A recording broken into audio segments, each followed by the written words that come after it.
Okay, I just want to fix a couple mistakes in the last one. In the last one, I did a move instruction, and I just typed the one argument. I was focused on the one argument. Okay, well, here what we're going to do is prove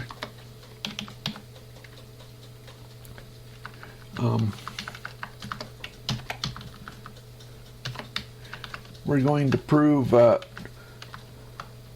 XOR EAX. This is getting the self address. This is trying to do the same thing with the LEA, but that gets 0. FS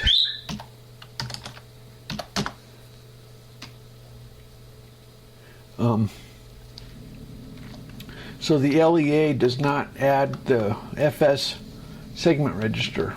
Isn't that weird? Anyway, load effective address. So that's why I have to put the self address there. Now we're going to do, we're going to unassemble.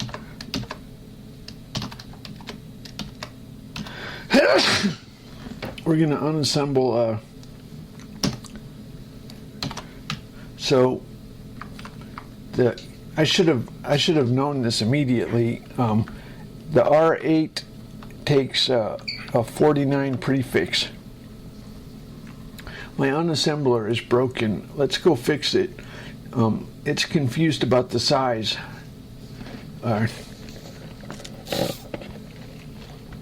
So you know what the problem is? I'll tell you what the problem is.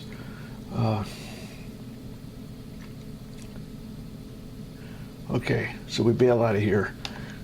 Oh, brother, this is kind of embarrassing. Not really. So unassemble can be slow. Unassemble can be slow. I don't know if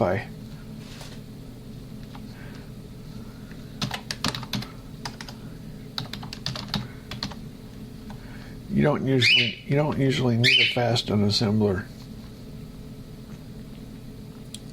So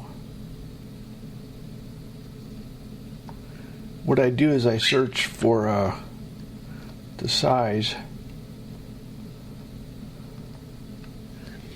and we have I think the size is correct. A1 size, A2 size. So A2 size, argument 2 size is 32 bits. Argument 1 size is 64 bits. What do we index? The arg types. So it's seeing R64, RM64, RM64. So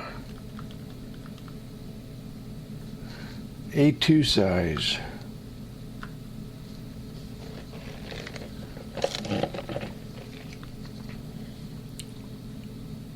Wait a minute.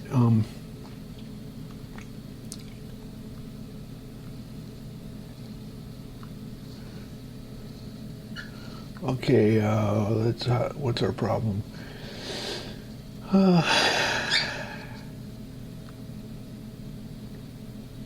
So what do we, when we print a 64-bit immediate, we're supposed to be printing a 32-bit immediate.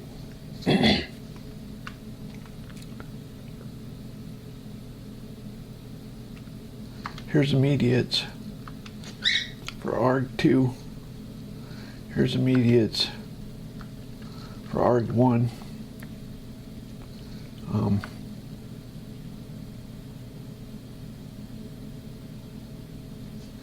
Oh, we're not. I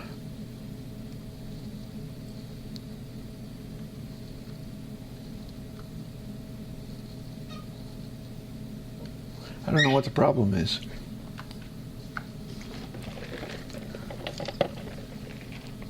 Maybe I swap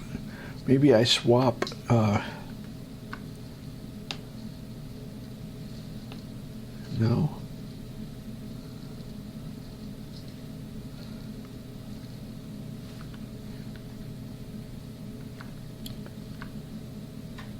Oh well. I'll work on it. Maybe. Oh, you. No. I don't know. Oh well.